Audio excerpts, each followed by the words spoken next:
dengan dalih memperluas lapangan kerja, tetapi merampas agraria. Investor bersukaria, tapi rakyat sengsara. Oligarki semakin tinggi, menindas kami sesuka hati. Peristiwa ini akan terjadi jika Omnibus Law direalisasi. Apakah Indonesia kekurangan anak bangsa sehingga mempermudah izin pekerja asing masuk ke Indonesia? Anak bangsa banyak yang bertalenta yang belum bekerja. Apakah Anda buta tidak melihat ini semua? Kalian tidak capek berhadapan dengan rakyat sendiri, tidak punya salah ditembak mati. Apakah hal ini akan terus terjadi? Berapa nyawa lagi yang kalian butuhkan dari kami? Sejenak dalam realita terbayang betapa hancurnya diri di hadapan kuasa. Menimbulkan ribuan tanya apa nyawa kami tak lebih mahal dari sebatas pilkada. Mengganggu sirkulasi pemerintahan, siapa yang kuat dia yang bertahan. Olahraga ditunda terus sampai bosan, kami mau lihat sepak bola bukan berita update corona. Menjalankan pilkada dengan jaminan protokol kesehatan, tapi menunda liga yang jelas-jelas adalah kesehatan. Covid bisa ditekan dengan olahraga teratur, bukan pemungutan suara terstruktur. Jelas nyawa rakyat dipertaruhkan untuk kepentingan pemerintah, seolah-olah dipaksa berpesta di antara ular berbisa. Siapakah corona mampu membatasi ibadah dan gelaran olahraga, tapi tak bisa menghentikan gelaran pilkada? Jika mau tegas jangan setengah-setengah, rakyat dirazia di mana-mana, nggak pakai masker harus bayar denda, ngumpul-ngumpul suruh pulang ke rumah. Tapi giliran pilkada nggak ada yang berani marah-marah. Aturan selalu tumpul ke atas dan tajam ke bawah. Rakyat memang benar-benar cuma boneka.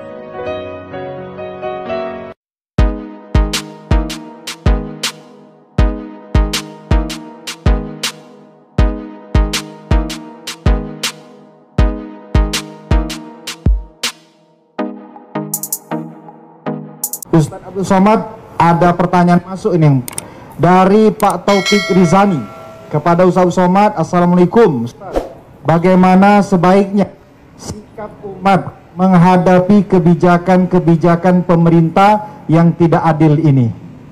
Silakan Ustadz. Penyakit umat yang paling mengerikan adalah penyakit tidak mau tahu. Aku tidak khawatir, kata Sayyidina Ali, aku tidak khawatir tentang baik dan buruk.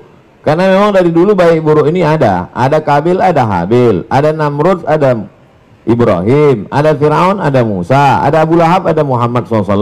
Aku tidak pernah khawatir tentang baik dan buruk, itu memang terus ada. Yang ku khawatirkan adalah orang baik diam, sehingga orang jahat merasa dirinya benar.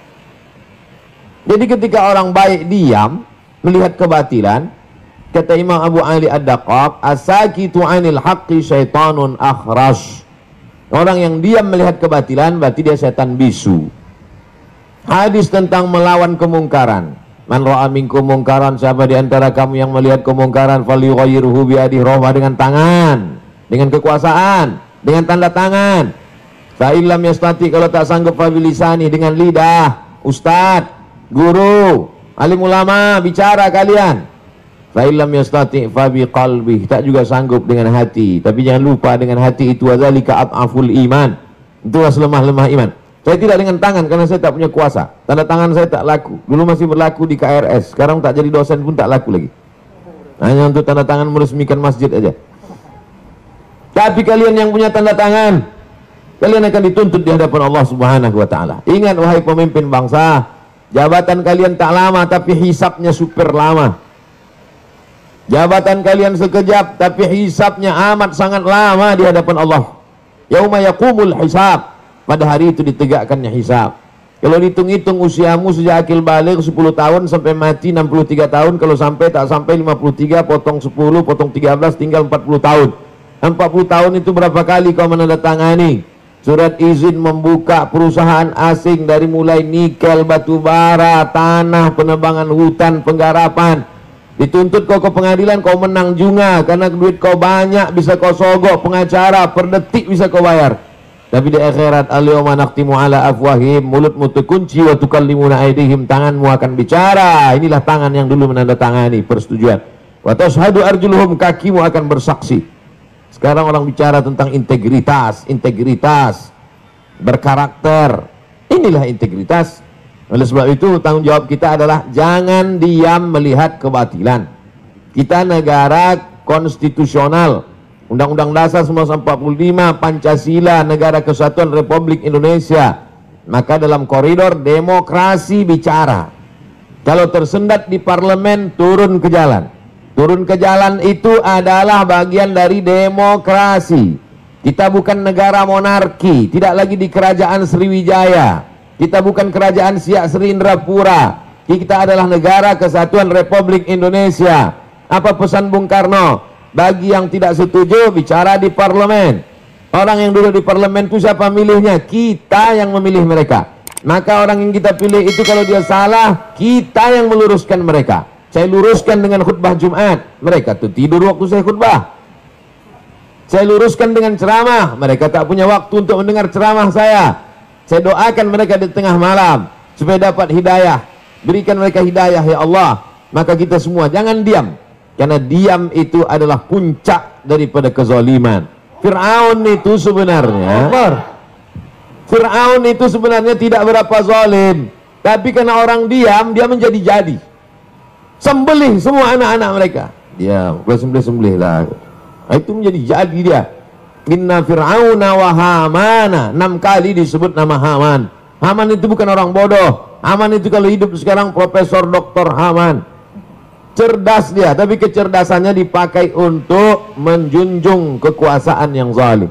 Umat ini dipuji Allah karena amar ma'ruf nahi mungkar. Kuntum khaira ummah. Kalian umat yang terbaik. Syaratnya apa? Ta'muruna bil ma'ruf wa tanhauna 'anil munkar. Oleh sebab itu dalam bahasa Islam, agama Islamnya amar ma'ruf nahi mungkar. Dalam bahasa konstitusinya adalah kritik membangun, berdebat di parlemen. Parlemen, parle itu bahasa Perancis artinya ngomong. Parlemen, tempat ngomong. Kau didudukkan di situ untuk ngomong, bukan untuk tidur. Oleh sebab itu maka habis sudah saya sampaikan. Mudah-mudahan sampai ke telinga mereka. Mereka tonton. Jangan lupa kalau kau tonton, subscribe, like, and share. Wallahu a'lam. Subhanallah, terima kasih Ustaz. Profesor, beliau ini profesor juga.